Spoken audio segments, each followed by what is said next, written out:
Sanitary हाम्रो चाहिँ सेममा sanitary structure छ स्ट्रक्चर अँ फर्स्ट हाइड्रोलिक्स अँ सोइल मेकानिक्स अनि सर्वे अँ सेकेन्ड छ अनि त्यसपछि अँ बिल्डिङ ड्रइङ जियोलोजी अनि प्रोबेबिलिटी छ ओके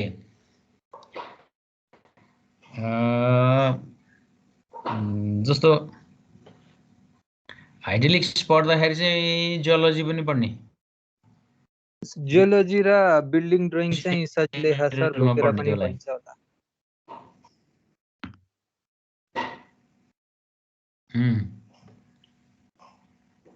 तै पनि अरु मेन भनेको त त्यही के अरे चारवटा हो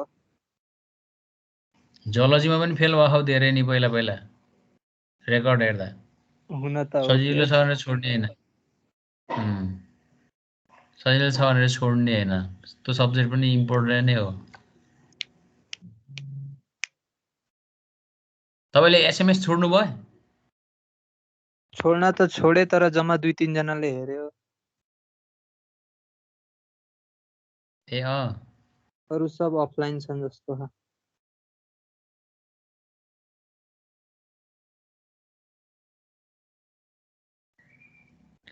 जस्तो हाइड्रोलिक्स मा धेरै न्युमेरिकलहरू हुने र धेरै कन्डिसनहरू सम्झिनुपर्ने भएको हुनाले त्यसलाई पहिलो दिन पढ्न परिहाल्यो अनि मैले त हार्डै सब्जेक्ट पहिलो दिन के अरे सुरुमा गर्दा पनि भइहाल्छ त्यो हाइड्रोलिक्स पढ्ने अनि दिनको 4 घण्टा हाइड्रोलिक्स पढ्यो भने अर्को 4 घण्टा स्ट्रक्चर पढ्ने मिनिमम 8 घण्टा त परिहाल्छ अनि अर्को दिन चाहिँ सोइल मेकानिक्स र जियोलोजी पढ्ने अलिअलि मिल्दोजुल्दो नि भयो त्यसपछि सर्विङ र के भन्नुभयो अर्को प्रोबेबिलिटी त्यो कम्बिनेसनमा पढ्ने बिल्डिङ ड्रइङ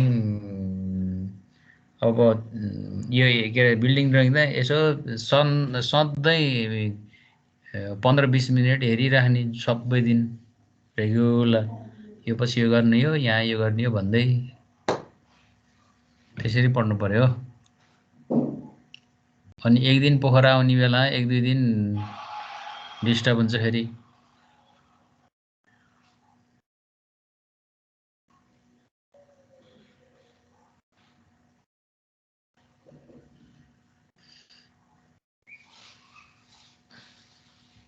ग्रुपमा मेसेज गरेको कसैले नि हेरेको छैन सर मैले चाहिँ यहाँ यो अलिकति सर भन्छु त्यसपछि यतातिर गरौँला नि त तपाईहरु 3 जना भयो भने केही फरक परेन तपाईले रेकर्डिङ गरि नै हाल्नुहुन्छ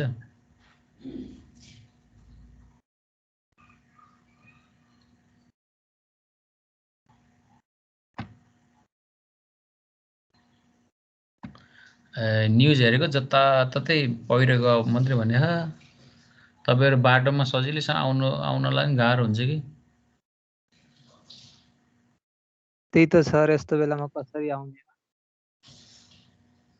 के गर्ने प्रभु अब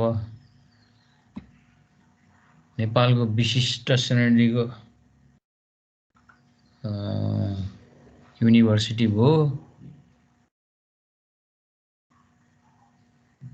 सर अनि हाम्रो एउटा कलेज मात्र थियो हैन नि त्यसको लागि चाहिँ अरु कुनै विधि हुन्थेन र त्यो त एप्लाई गर्न मिल्थ्यो नि त्यो त हो विधि त नहुने हैन तर रहेको कुरा कस्तो नि एउटाको अर्को तरिकाले जाँच भयो तपाईको अर्को तरिकाले भनेर अर्काले तपाईको माध्यमबाट फेरि फाइदा लिन खोज्ने भयो के हामीलाई किन नगरेको भन्ने जस्तो तरिकाले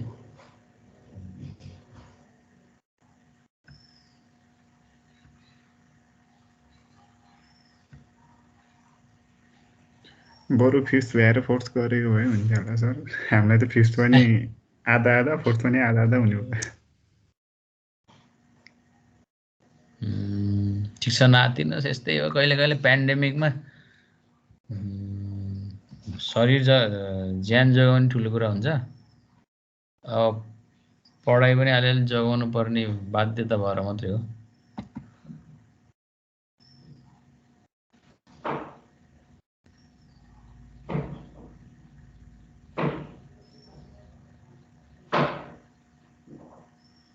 सर अनि हाम्रो यो 5th सेमको एक्जाम अगाडि चाहिँ बाँकीको कोर्स भ्याउन सकिन्छ र?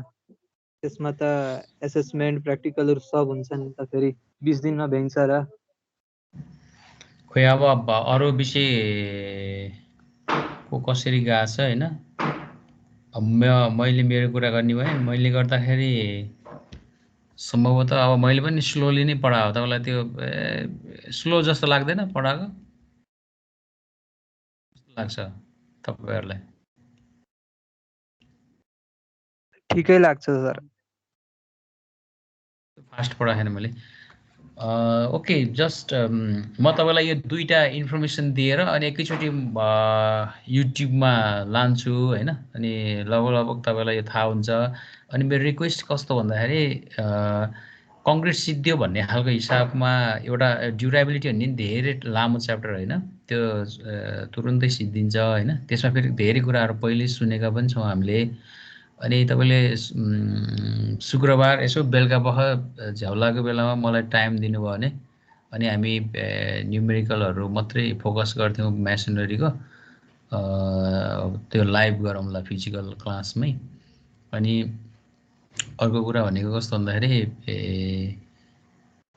यतापट्टिको पोर्सन चाहिँ सिद्धियो भने चाहिँ त्यो यतापट्टि पढाउँदै गर्दा तपाईँले यता पढ्दै गर्नुहोस् भनेर मैले अलिअलि असाइनमेन्ट पनि दिउँला। अनि तपाईँहरूले क्लासमा के अरे पोइन्टमा यो बुझिएन भनेर सोद्धाखेरि आन्सर दिन पनि सजिलो हुन्छ नि त है त।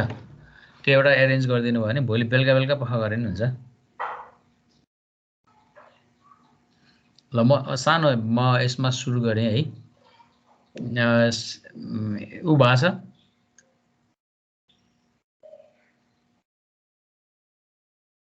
ओके। सबैभन्दा पहिला non destructive testing of the concrete भन्ने छ होइन। नन डिस्ट्रक्टिभ टेस्टिङ भन्दाखेरि तपाईँले के बुझ्नु पऱ्यो भन्दाखेरि basically the strength of the concrete can be calculated without damaging the concrete sample है, स्पेसिमेन विथआउट डिस्ट्रक्सन। त्यसरी हामीले गऱ्यौँ भने त्यस्तो टेस्टलाई हामी नन डिस्ट्रक्टिभ टेस्ट भन्छौँ होइन। अब कहिलेकाहीँ कस्तो हुन्छ नन डिस्ट्रक्टिभ टेस्टहरू एकदम पावरफुल टेस्ट मेथड पनि मानिन्छ। हामीले यहाँनिर सिम्पल 1-2टा मेथडहरू मात्रै गरिरहेछौँ होइन। 1-2टा मेथडहरू गर्दै गर्दा अब अहिले चाहिँ एकदम मोडर्न टेक्नोलोजीहरू पनि आइसकेको छ। मैले अस्ति तपाईँलाई भनेको थिएँ नि त, अब तपाईँले जसरी सिटी स्क्यान एमआरआई गर्दाखेरि चाहिँ एकदम पार्टिकुलर शरीरको जहाँनिर एक्सरे देखिएन माइक्रो लेभलमै त्यसले देखिन्छ भने जस्तै यसमा पनि एक्सरे यस्तोहरू पनि गर्न सकिन्छ कङ्क्रिटमा होइन। भोइडहरू छ कि छैन, अनि त्यसपछि पोरसहरू पर्मेबल भएको छ कि छैन, अनि कङ्क्रिटको इन्टरनल साइडहरू कतिको डिस्ट्रक्टिभ भएको, यस्तो इन्फर्मेसनहरू पनि क्यालकुलेसन के अरे अब्जर्भेसन गर्न सकिन्छ। अब यहाँनिर तपाईँलाई फोकस गरेको 2टा मेथड छ। एउटा भनेको स्मिथ ह्यामर इम्प्याक्ट अथवा रिबाउन्ड ह्यामर टेस्ट, र अर्को भनेको चाहिँ पल्स भेलोसिटी मेथड भन्ने छ है। 2टा मेथड छ नन डिस्ट्रक्टिभमा। मेसनरीमा के अरे उता मेसनरीमा पनि अरू फरक छन् होइन। नन डिस्ट्रक्टिभ टेस्टले चाहिँ बेसिकल्ली अब धेरै प्यारामिटरहरू यसले एनालाइसिस गर्छ। अहिले हामी चाहिँ स्ट्रेन्थ अफ द कङ्क्रिटकोमा हेरिरहेछौँ होइन। अब यसमा चाहिँ क्र्याक पर्मेबिलिटी छ कि छैन, अनि त्यसपछि आएर के अरे थिकनेस कङ्क्रिटको लेयरको थिकनेसको कस्तो छ, भोइड रेसियो छ कि छैन, यस्ता धेरै कुराहरू गर्न सकिन्छ। अब यसमा चाहिँ अब बेसिकल्ली हामीले विभिन्न खालका टेस्ट भन्ने खालको यी भयो। These are the test specifically use for the non destructive test, visual inspection, rebound hammer test, ultrasonic pulse velocity test, half cell electrical potential test, permeability test, यस्ता टेस्टहरू धेरै छन्। हामी यसमा चाहिँ 2टा टेस्टहरू चाहिँ यहाँनिर फोकस भयो यो उसमा। सबभन्दा पहिला यो चाहिँ स्मिथ ह्यामर टेस्ट है। स्मिथ ह्यामर टेस्टलाई तपाईँ रिबाउन्ड ह्यामर टेस्ट पनि भन्नुहुन्छ होइन।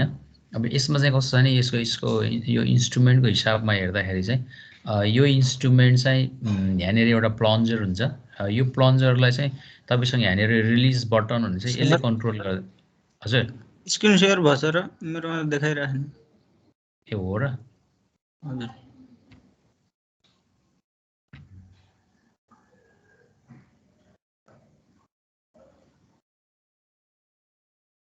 भयो? यस सर भयो। ओके, अब स्मिथ ह्यामर टेस्टमा चाहिँ कस्तो हुन्छ भन्दाखेरि यो एउटा यो इन्स्ट्रुमेन्ट हो भन्ने सम्झिनुहोस् हैन। यो इन्स्ट्रुमेन्टलाई चाहिँ तपाईँले एउटा प्लन्जर हुन्छ, यो प्लन्जर भनेको यसले स्ट्राइक गर्ने हो कि यो ठाउँबाट हान्छ भन्ने कुरा हो। त्यसपछि तपाईँले चाहिँ कस्तो गर्नुहुन्छ भने यो यो यसले कन्ट्रोल गर्नुहुन्छ, रिलिज बटन भनेको यसले चाहिँ तपाईँलाई यो हानिसकेपछि पनि यसले कन्ट्रोल गर्छ र पहिला इनिसियल स्टेजमा पनि यसले नै कन्ट्रोल गर्छ त्यो गर्दाखेरि हैन। अनि अब यसको मेकानिजम कस्तो हुन्छ भने यहाँ पनि स्प्रिङ हुन्छ, यहाँ पनि स्प्रिङ हुन्छ, यो पनि स्प्रिङ हुन्छ। यिनीहरूले चाहिँ के एक किसिमको भनौँ न इनर्जी डेभलप गर्छ र त्यसको हिसाबबाट त्यो इनर्जीले यहाँनिर गएर ब्लो गर्छ। यो कङ्क्रिट हो, कङ्क्रिटमा ब्लो गर्छ। यस्तो खालको यो इन्स्ट्रुमेन्ट छ हैन। अब यसमा कस्तो हुन्छ भन्दाखेरि यो इन्स्ट्रुमेन्टलाई सबभन्दा पहिला तपाईँले चाहिँ के अरे यो टेस्ट मेटेरियलको बाट चाहिँ के गर्नुहुन्छ त भन्दाखेरि के भन्छ क्यालिब्रेसन गरे जस्तो भने जस्तो यहाँनिर पहिला यसमा टेस्ट गर्नुहुन्छ। अनि टेस्ट गरिसकेपछि अनि बल्ल तपाईँ चाहिँ केमा जानुहुन्छ त भन्दाखेरि साइटमा गएर कसरी कङ्क्रिट टेस्ट गर्ने त्यसमा गर्नुहुन्छ। अब मैले साइटमा गएर टेस्ट गर्दाखेरि यहाँनिर एडभान्टेज र डिसएडभान्टेज मात्रै भने म यसमा अलिकति इन्फर्मेसन दिन्छु तपाईँलाई। अब सबैभन्दा पहिला चाहिँ तपाईँले चाहिँ कङ्क्रिटको पार्टलाई चाहिँ हरिजन्टल्ली हान्नु भएछ कि भर्टिकल्ली डाउनवर्ड भनेर हान्नु भएछ कि भर्टिकल्ली अपवर्ड भनेर हान्नु भएको छ, त्यो हिसाबमा सबैभन्दा पहिला कङ्क्रिटलाई चाहिँ तपाईँले त्यो ब्लो चाहिँ त्यसरी गर्नुहुन्छ। यदि हरिजन्टल्ली हान्नु भएको छ भने कोही यसलाई चाहिँ कस्तो भन्दाखेरि एङ्गलमा देखाउने चलन पनि हुन्छ। 0 डिग्रीमा हानेको हो कि +90 मा हानेको हो कि -90 मा हानेको हो कि अथवा 45 डिग्रीमा हानेको हो कि भनेर त्यसरी पनि देखाउन सकिन्छ। तर नर्मल्ली हामी के गर्छौँ त भन्दाखेरि त्यहाँनिर भर्टिकल हरिजन्टल र भर्टिकल अप भर्टिकल डाउन र हरिजन्टल है तीनटा केसको कर्भहरू हुन्छ। अनि सबभन्दा पहिला त त्यो रिलिज गर्दाखेरि चाहिँ एउटा रिबाउन्ड नम्बर भन्ने हुन्छ हैन।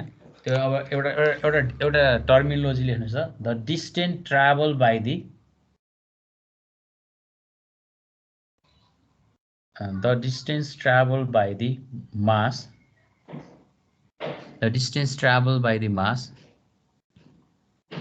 mass after the elastic impact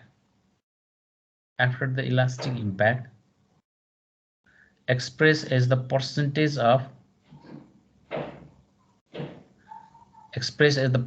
of original distance that is known as rebound number.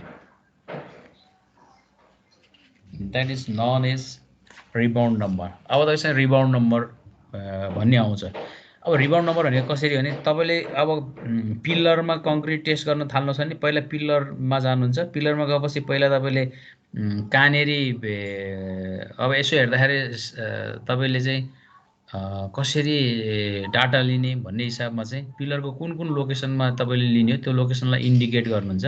यसरी इन्डिकेट गर्नुहुन्छ। अनि इन्डिकेट गरिसकेपछि आएर अनि यो ह्यामरले चाहिँ त्यहाँनिर हान्नुहुन्छ है।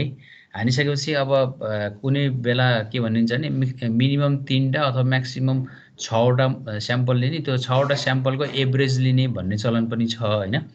भन्न खोजेको कस्तो भने जसरी त्यसरी तपाईँले हान्नुभयो भने हान्दाखेरि दुईटा कुरा आउँछ। एउटा कुरो के आउँछ त भन्दाखेरि रिबाउन्ड नम्बर आउँछ। त्यो रिबाउन्ड नम्बर भनेको दिन्छ त्यसले। अनि त्यो रिबाउन्ड नम्बर पनि 3 ठाउँमा हान्नुभयो भने 3टाको एभरेज रिबाउन्ड नम्बर लिँदा पनि हुन्छ। अनि एभरेज रिबाउन्ड नम्बरले अनि त्यहाँनिर एउटा ग्राफ हुन्छ तपाईँको। यो भर्टिकल त्यो ग्राफ यसो लेख्नुहोस् न। भर्टिकलमा चाहिँ कम्प्रेसिभ स्ट्रेन्थ हुन्छ, हरिजन्टलमा चाहिँ रेनॉल्ड नम्बर हुन्छ के। अनि त्यो ग्राफको नेचर चाहिँ 3टा प्यारलल लाइन हुन्छ। त्यो 3टा प्यारलल लाइनमा चाहिँ एउटा भर्टिकल्ली अप हानेको, एउटा भर्टिकल्ली डाउन हानेको, एउटा हरिजन्टल हानेको भनेर त्यहाँ त्यस्तो ग्राफले चाहिँ इन्डिकेसन गर्छ है। त्यो इन्डिकेसन गरिसकेपछि तपाईँले रिबाउन्ड नम्बर पाउनुहुन्छ। अनि तपाईँले यहाँ फिगर बनाइहाल्नु न। यो हरिजन्टल्ली यो भयो। अनि 3टा लाइन प्यारलल लाइन खिच्नुहोस्। प्यारलल लाइन खिच्नुभयो, एउटा हरिजन्टल्ली हान्ने एउटा लाइन हुने भयो, भर्टिकल्ली हान्ने एउटा लाइन हुने भयो, अनि त्यसपछि डाउनवर्ड हान्ने एउटा हुने भयो। त्यसपछि यो 3टाकोमा चाहिँ तपाईँ गर्नुहुन्छ। अनि 3टा रिबाउन्ड नम्बर रिबाउन्ड नम्बरको एभरेज अब 3टा लिनुभयो 6वटा लिनुभयो आफ्नो आफ्नो तरिका छ त्यो लिने हैन 6वटा लिनुभयो त्यो लिइसकेपछि तपाईँ के हुन्छ त भन्दाखेरि अनि त्यसको एभरेजबाट त्यो ग्राफ हेर्नुहुन्छ अनि ग्राफबाट रिबाउन्ड नम्बरले डाइरेक्ट तपाईँको स्ट्रेन्थ दियो तपाईँले त साइडमै त्यो स्ट्रेन्थ पाउनुभयो हो यस्तो काम गर्नेलाई हामी रिबाउन्ड ह्याम्बर टेस्ट त्यसरी गरिन्छ भन्न खोजेको यो है अब रिबाउन्ड ह्याम्बर टेस्ट गर्दाखेरि चाहिँ बेसिकल्ली कुनै पनि उसलाई स्ट्रक्चरल इलिमेन्टलाई चाहिँ ड्यामेज गर्ने भएन फिल्डमै तपाईँले त्यसको स्ट्रेन्थ थाहा पाउनु हुने भयो अनि तपाईँलाई चाहिँ डिसिसन गर्न पनि सजिलो हुने भयो तपाईँले चाहिँ 2 तल्ला घरलाई एक तल्ला घरलाई 2 तल्ला बनाउन खोज्नु भएको थियो भने अब त्यो स्ट्रेन्थले धान्न सक्छै सक्दैन त कङ्क्रिटलाई अर्को तल्लालाई हैन अब के खालको नयाँ मेथड तपाईँले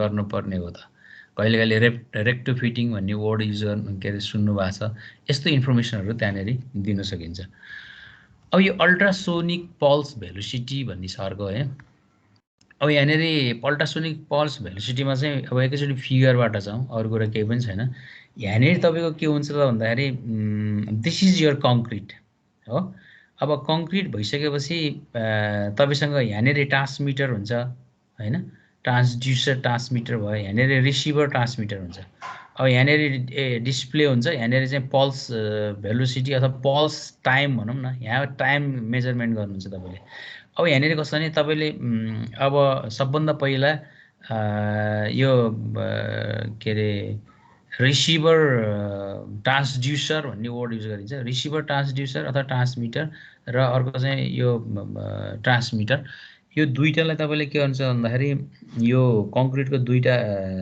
साइडमा लिनुहुन्छ ठिक छ अनि त्यो साइडमा लिइसकेपछि त्यो चिजलाई ल्याएर तपाईँले डिस्प्लेसँग जोड्नुहुन्छ डिस्प्लेसँग जोडेकै इन्स्ट्रुमेन्ट हुन्छ अनि डिस्प्लेसँग जोडेको इन्स्ट्रुमेन्ट भएपछि यहाँनिरबाट तपाईँले के पाउनुहुन्छ त भन्दाखेरि टाइम पाउनुहुन्छ टाइम डिस्प्ले कति भयो त नि युनिट भनेर टाइम पाउनुहुन्छ अब यहाँनिर तपाईँको स्पेसिमेनको तपाईँलाई लेन्थ थाहा छ स्पेसिमेनको लेन्थ थाहा छ suppose that this is your length हो यो लेन्थ थाहा छ यहाँबाट तपाईँलाई टाइम थाहा छ भने लेन्थ बाई टाइम गरेर नि भेलोसिटी आउँछ त्यो तपाईँको लागि पल्स भेलोसिटी हो अनि त्यो पल्स भेलोसिटीले तपाईँलाई के देखाउँछ भने भेलोसिटीको एउटा रेन्ज हुन्छ अब यदि भेलोसिटी मानिदिनुहोस् न 4 भन्दा माथि आयो भने यो कङ्क्रिट चाहिँ एकदम राम्रो छ कङ्क्रिट राम्रो छ भने स्ट्रेन्थ राम्रो छ सबै राम्रो छ भन्ने इन्फर्मेसन दियो त्यसले हैन भनेको त्यसले राम्रैसँग त्यसको सबै कुराहरू ट्रान्समिट गर्यो भन्ने भयो दोस्रोमा चाहिँ तपाईँले चाहिँ अब 3.5 भन्दा को बिचमा त्यस्तो भयो भने त्यो मिडियम कङ्क्रिट भयो कि मिडियम क्वालिटीको कङ्क्रिट भयो अनि त्योभन्दा पनि तल 3 भन्दा पनि तल भयो भने त्यो चाहिँ पोर खालको कङ्क्रिट भयो त्यसको अर्थ के भने त्यसरी अब यसलाई चाहिँ कहिलेकाहीँ अब डाइरेक्ट मेथड सेमी डाइरेक्ट अनि त्यसपछि इन्डाइरेक्ट मेथड भनेर त्यसरी पनि निकाल्ने गरिन्छ कङ्क्रिटको हकमा तपाईँले डाइरेक्ट मेथड पनि गर्न सक्नुहुन्छ अब maybe these are fundamental information अब यही इन्फर्मेसनबाट यो खास गाह्रो पनि छैन त्यो निकाल्नलाई अब त्यो तरिकाले गरिन्छ है अब यो कसरी निकाल्ने भन्ने खालको इन्फर्मेसनहरू त्यो ऊ अनुसार सेमीमा लिँदाखेरि चाहिँ डाइरेक्ट ट्रान्समिसन गर्नेमा चाहिँ त्यो लेन्थ निकाल्दाखेरि ख्याल गर्नुपर्ने रहेछ डाइरेक्ट ट्रान्समिसन हो त्यसको लेन्थ कति हो त्यो लेन्थ चाहिँ क्यालकुलेसन गर्न सक्ने भयो अब यसमा चाहिँ डायगोनल लेन्थहरू लिनुपर्ने होला हैन त्यही भएर यस्तो भएको भनेको यो डायगोनल भयो अब इनडाइरेक्ट अर सेमी यो सर्फेस यसको चाहिँ यो पनि के अरे डाइरेक्ट जस्तै नै भयो अब अथवा इनडाइरेक्ट सरी यो इनडाइरेक्ट सर्फेसको भयो इनडाइरेक्ट गर्ने भयो हैन अब यसरी निकाल्न सकिन्छ अब अनि यसमा चाहिँ पल्स भेलोसिटी मिटर पर सेकेन्डमा है मिटर पर सेकेन्डमा भयो भने यस्तो भयो है हामीले चाहिँ किलोमिटर भनेको थियौँ हैन त्यो हिसाबमा चाहिँ यो भयो एक्सलेन्ट गुड क्वेसनेबल यो भयो भने ऊ छ यो पोर छ भेरी पोर छ भनेर यसरी पाइन्छ अब मैले तपाईँलाई चाहिँ एउटा भिडियो दिएर लान खोज्छु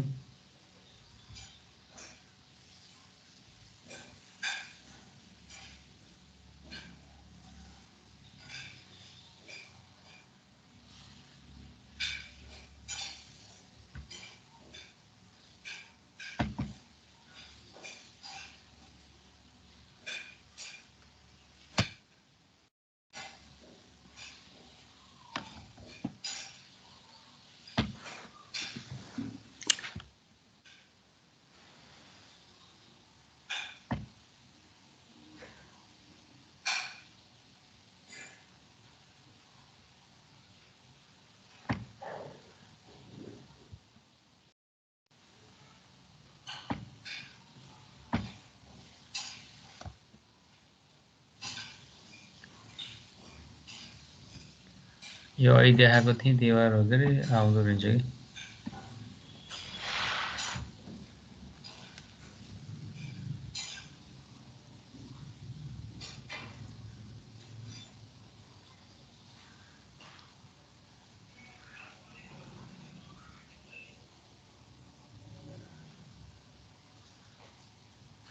कम्प्युटरै स्लो के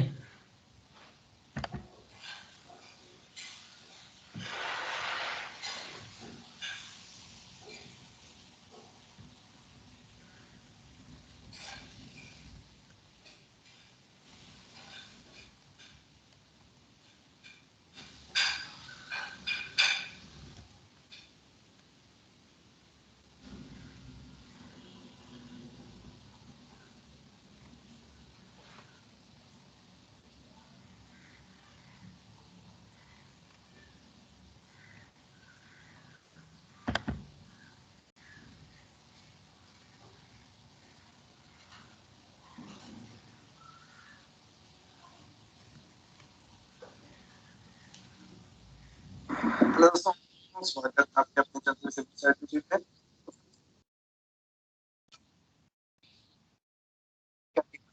तो देखिए हाँ नेहा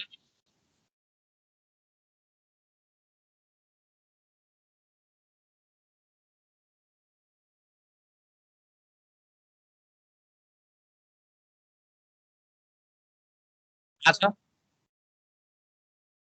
हाँ निखिल छैन सर सर आएन अहिले त हाँ आएन साउन्डै आएन ऊ देखिए हाँ भिडियो त देखे तर साउन्ड आएन साउन्ड के धेरै गर्ने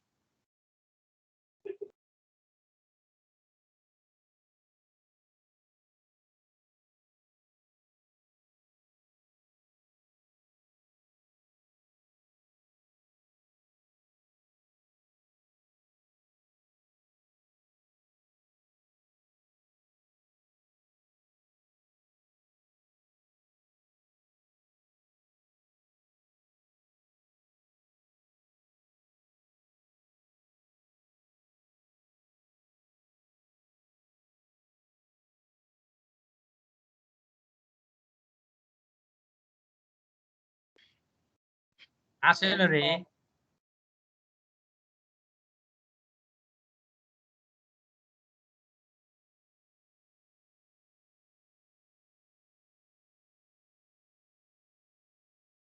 त्यो 38 भनेको तपाईको क्या रिनाउन्ड भ्यालु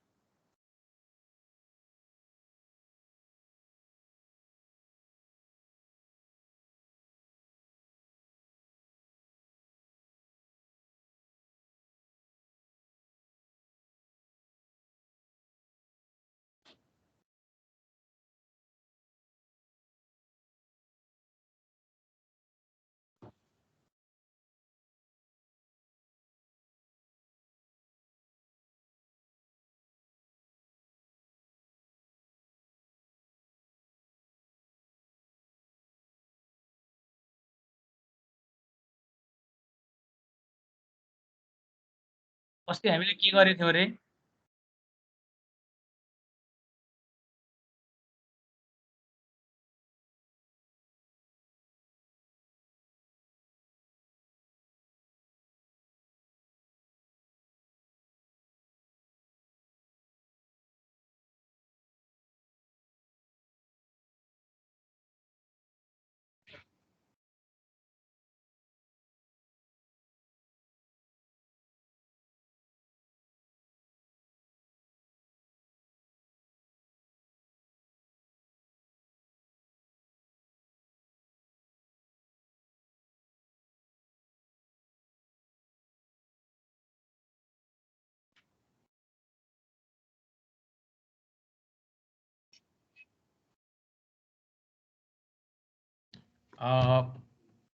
देख्न त देख्नु भयो नि है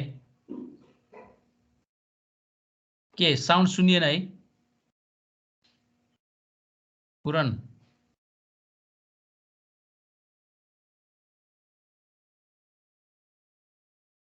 हजुर सर सुनिएन हाँ त्यो नेट ल्याग भएर हो कि के हो सर?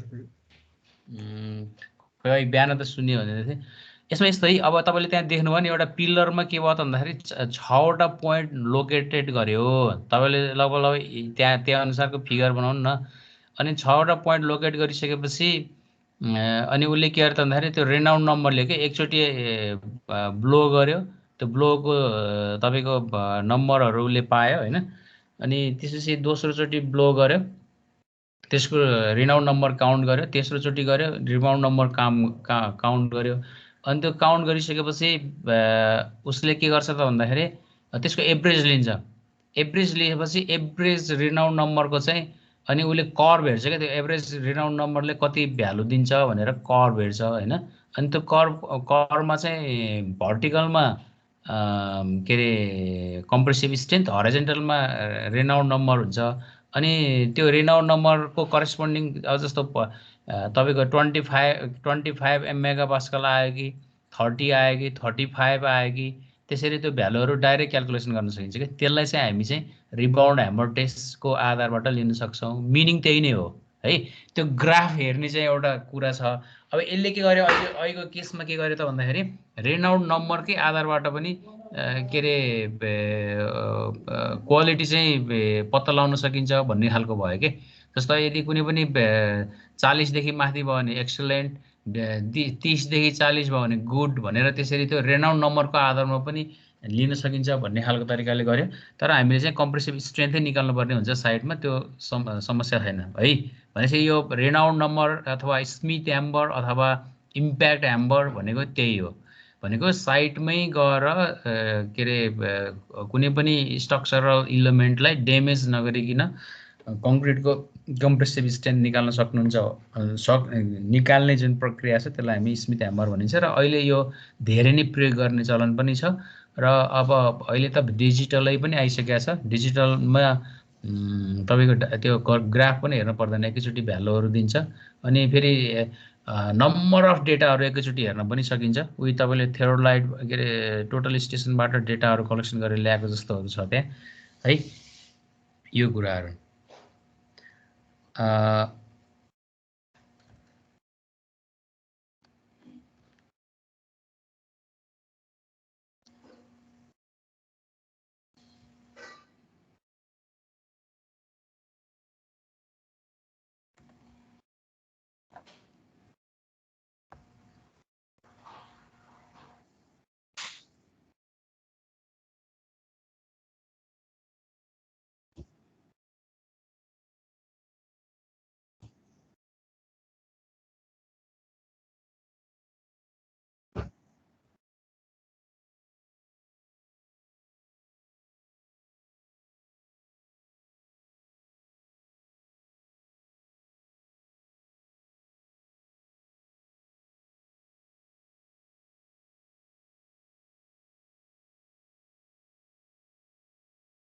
अस्ति हामीले केबाट निकालेको रे हो?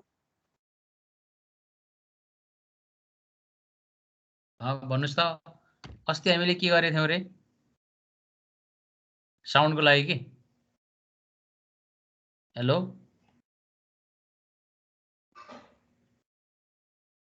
आज हुन्छ होला सर त्यहाँ? हजुर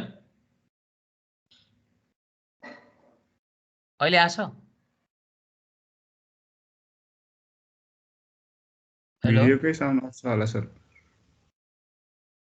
आइरहेछ अहिले?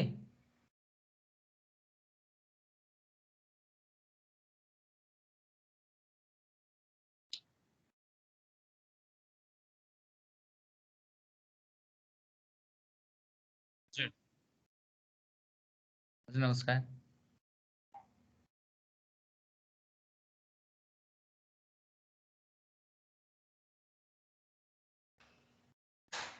त्यस्तो केही आएर पछि इन्फर्मेसन आएको छैन होला, हुने नै हो भन्ने नै हो के अरे।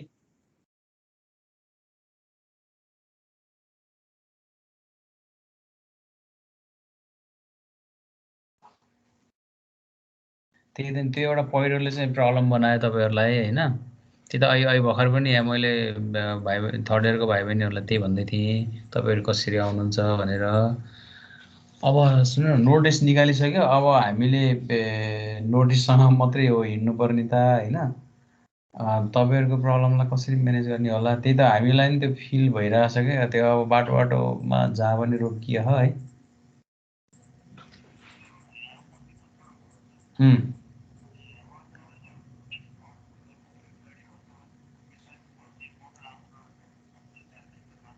उम्।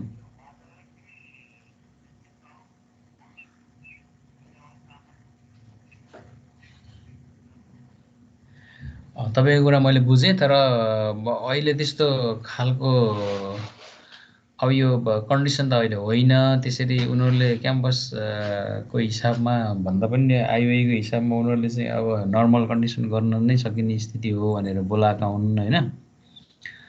जस्तो टियुले पनि साउनमा जाँच लिने भन्ने खालको कुरा छ, त्यसको हिसाबबाट हो।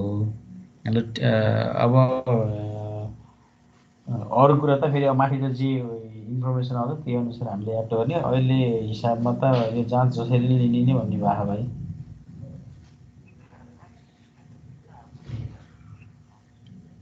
ए अँ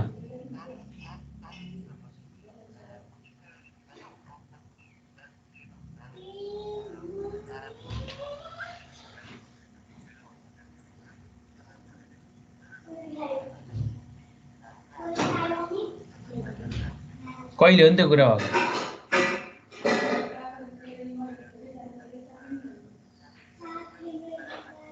मन थिएन त्यति बेला त।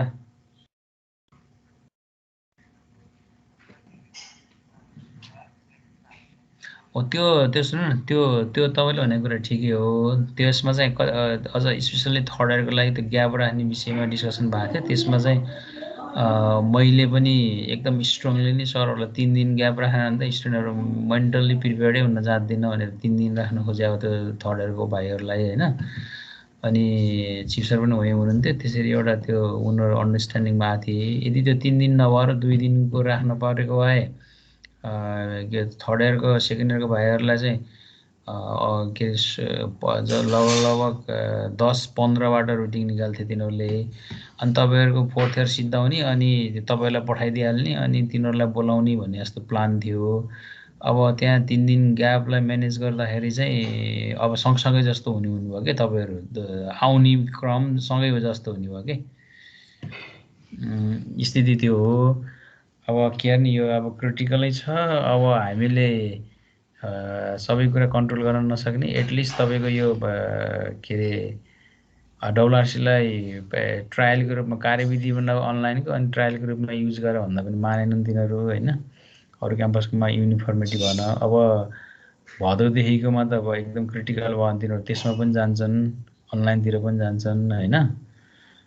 अब फेरि तेस्रो लेयर चौथो लेयर भन्यो भने अब अहिले त के गर्ने भाइ। जस्ट मैले तपाईँको इम्प्याथेटिकल्ली बिचरा पीडा परे भन्ने, अरू कुरा केही गर्न नसक्ने स्थितिमै हो कि।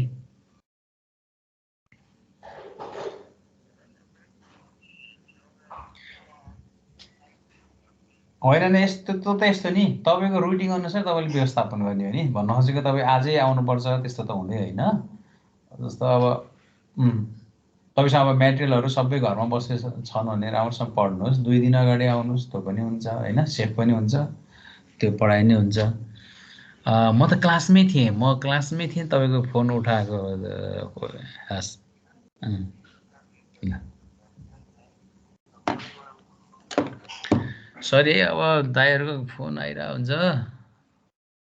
माया पनि छ, गर्नु नि केही सकिन्न।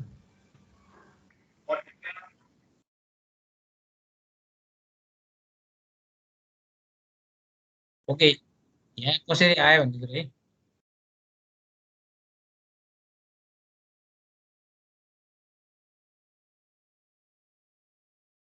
साउन्ड आएको छैन सर।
ओके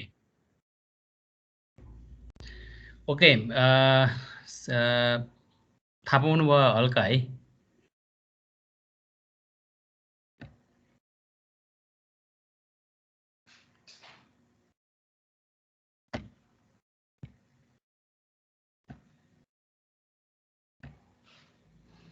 अब यसमा भन्न खोजेको कुरा कस्तो भन्दाखेरि तपाईँले अल्ट्रासोनिक भेलोसिटी निकाल्नु पर्यो भने सबैभन्दा पहिला तपाईँसँग अब विभिन्न मेथड हुन्छ नि, direct method, semi direct method र इन्डाइरेक्ट मेथड।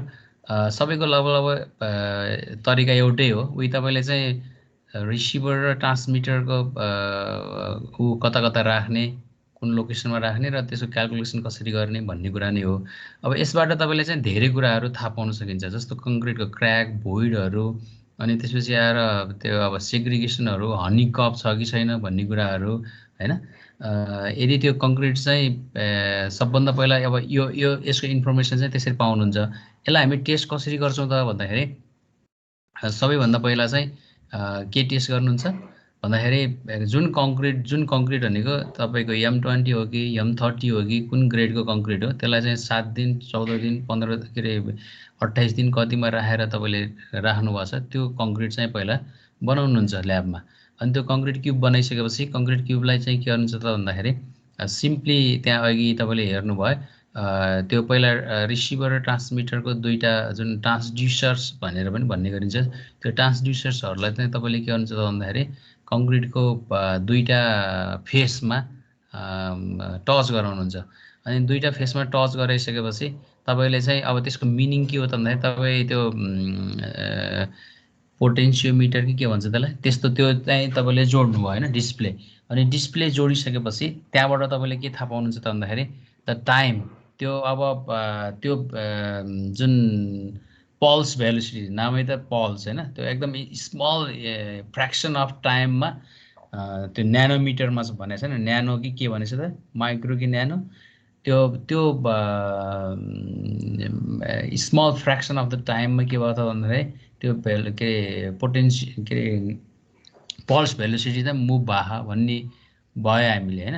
त्यसमा तपाईँले चाहिँ के हो त भन्दाखेरि टाइम रिडिङ गर्नुभयो, त्यो पल्स भेलोसिटी कति टाइममा त्यहाँ के अरे मुभमेन्टम भयो भनेर त्यहाँ टाइम म्यानेज गर्नुभयो होइन, ताकि रिसिभरले चाहिँ त्यो तपाईँको पल्स चाहिँ रिसिभ गर्यो होइन, अब how much time it takes भन्ने भयो। अनि त्यहाँबाट चाहिँ त्यो टाइम निकालिसकेपछि कङ्क्रिटको लेन्थ त तपाईँलाई थाहा छ, लेन्थ र टाइम गरेपछि पल्स भेलोसिटी आउँछ, त्यो डाइरेक्ट मेथडै हो। अनि पल्स भेलोसिटीको आधारबाट तपाईँले के मान्न सक्नुहुन्छ भन्दाखेरि कङ्क्रिटको क्वालिटी चाहिँ अब एक्सलेन्ट हो, गुड हो, अथवा पोर हो, भेरी पोर हो, त्यो अब आइएस कोडले चाहिँ तपाईँलाई त्यहाँ रेन्ज दिएको हुन्छ कि, त्यो रेन्जको आधारमा अनि तपाईँले चाहिँ के भन्छ यो कङ्क्रिट चाहिँ यस्तो हो भनेर भन्नुहुन्छ क्या।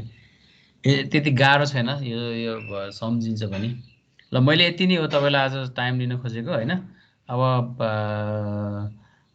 रमेश तपाईँ 6 जना त हुनुहुँदो रहेछ, तपाईँहरूले एक दिन शुक्रबार मेरो विचारमा बेलुका पख 7:30 8 होइन, त्यस्तो हिसाबमा यसो बसौँ न त 1 घन्टा जति।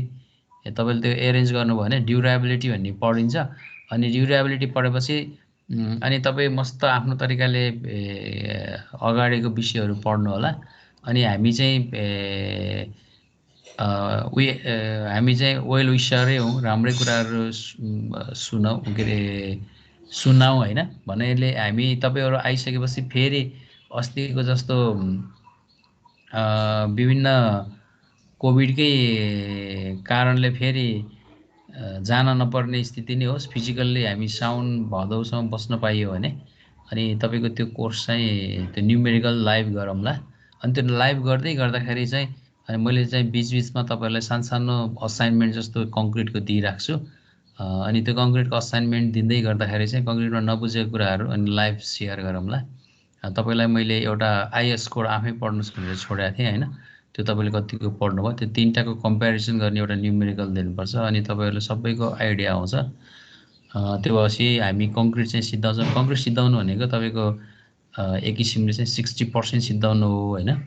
60% भनेको 80 मा 60 नै सिद्धाउनु हो क्या। तपाईँको उतापट्टिबाट 20 नम्बर अथवा कहिले कहिले 24 नम्बर आउने हो होइन 70 नम्बर त 100% यताबाट आइहाल्छ 70% भनेको पर्सेन्टेज उताको हिसाबमा भन्नाले जाँचको हिसाबले चाहिँ 80 मा चाहिँ 57 त्यसपछि 24 कहिले नत्र कहिले चाहिँ 60 र 20 यस्तो हुन्छ क्या माइसनरीबाट 20 नै हो भनेर बुझ्नु न अहिले त्यति भन्दै अब क्लास छोडौँ त के छ तपाईँहरूको म त तपाईँहरू बस्न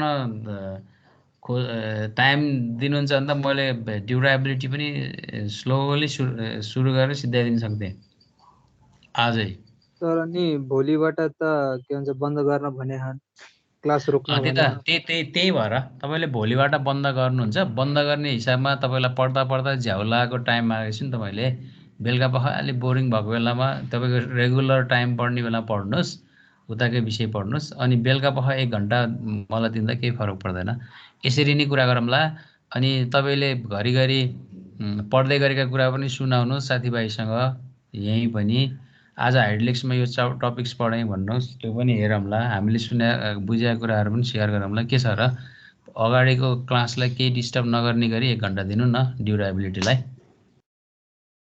भोलि बेलुकातिर त सायद सबैलाई मिल्दैन होला नि भोलि बिहान मेरो 4th इयरको क्लास छ बेलुका बिहान मिल्छ भने बिहान 6 o'clock मा मिल्छ मलाई 6 to 7 दिन सक्नुहुन्छ त भोलि okay you discuss comfortably without any hurdles हैन अनि तपाईहरुको मिल्यो भने भन्नु नि त म बिहान पढाउन सक्छु हैन एकदम बोरिङ लाग्यो होला बेलुकै बस्नु न एक दिन केही हुन्न भन्नु हो भने भोलि 7 बजेतिर तपाईले गर्दा नि केही फरक पर्दैन हुन्छ सर राजुले इन्फर्म गर्छन् हजुरलाई ए ल त्यो गरौँ अनि तपाईहरु नातिकिन पढ्नु होला अब यो समय पनि यस्तै छ अगाडिको पढ्नुस् अब यतातिर त अब यस्तो छ टिचरहरुले तपाईहरुलाई बन्द गर्नुस् भन्ने खालको अलिकति टेक्निकल कुरा छ के त्यो तपाईहरु टिचर एचओडी सबैको मिक्सबाट मिल्ने कुरा भयो हामीले तपाईलाई बन्द गर्नुस् भनेर अथेन्टिक नोटिस निकाल्न मिल्दैन किनभने बाहिरको मान्छेहरुले बुझ्दाखेरि भनेको बाहिर भनेको के त तपाई हाम्रो कलेज फ्यामिली भन्दा बाहिरकोले बुझ्ने भनेको स्टुडेन्टहरुले चाहिँ कम्प्लिटली पढेरै दिइराछन् अझ पुष्टि परेन मलाई थाहा छैन हामीले त के रे सकेसम्म अब दुःख किन दिने रिकमेन्डको हिसाबमा त 1 बजेदेखि जाँच होस् भनेर भनेका छौं हैन उहाँहरुले चाहिँ हामीले फेरि त्यो दिनमा त क्लास भएको भन्ने जस्तो बनाउनु पर्ने हो कि फेरि डेज पुग्दैन कि स्टडी डेज भन्ने खालको कुरा गर्नुभएको थियो अब त्यो सायद के हुन्छ त थाहा छैन के आइसक्यो रुटिन कसैलाई अपडेट छ रुटिन त आइसक्यो सर 7 बजेदेखि छ हिजो बेलुका आइसक्यो हजुर सर हिजै हामीले तपाईहरुको के रे उसको रुटिन निकाल्ने भन्दाखेरि भनेको थियौ के रे यता होस्टेलको रुटिन निकाल्दाखेरि मैले सरहरुसँग कुरा गरिरहेको थिएँ आज निक्लिन्छ भन्नु थियो तर म चाहिँ हेर्न पाएको थिएन कि अपडेटेड थिएन मलाई एसएमएस मेसेन्जरमा पठाइदिनु नि त कसैले भनेपछि 7 बजेबाट छ क्लास जाँच हजुर 7 बजे भनेको तिनीहरुले त्यही सन्देश दिनलाई हो त नि ठिकै छ 7 बाट 10 मा सिद्धाउनुहुन्छ 11 बजेबाट पढ्नुहुन्छ पढ्ने टाइमै हुन्छ बिहान भयो भने केही फरक पर्दैन अब एउटा नेगेटिभ र पोजिटिभ त भइहाल्छ फेरि तपाईको अब 1 बजे भयो भने कतिपय कुराहरु सरर रिकभरी रिक्याप गर्न मिल्थ्यो भन्ने हुन्थ्यो हैन रिक्याप गर्ने चीज हुँदैन है रिक्याप गर्न पाइन्छ भन्ने चीज अलिकति लस भयो ल अल द बेस्ट यही गरौँ न त के आज प्रोसिड गर्न सकिन्छ र नाउ यु आर 3 to 9 हैन सर फेरि धेरै साथीहरुलाई थाहा नै छैन म पनि भर्खरै जस्तो आएको म त यहाँ यतिकै खोलिरहेको थिएँ देखेर आएको ए ओके ल त्यो भने म तपाईहरु कोसँग कन्ट्याक्टमा छु अशोकसँग छु मेसेन्जरमा के ल अशोकसँग छ भने मलाई त्यो सबभन्दा पहिला के रे रुटिन पठाउनुस् अनि पछि चाहिँ त्यो तपाईको भोलिको टाइम पनि फिक्स गर्नुस् है र सर रुटिन च्याटमा पठाइदिन्छु सर मैले च्याटमा पठाइदिनु भयो सरी अहिले मिटिङकै च्याटमा। ए ल ओके ल by by, have a good day.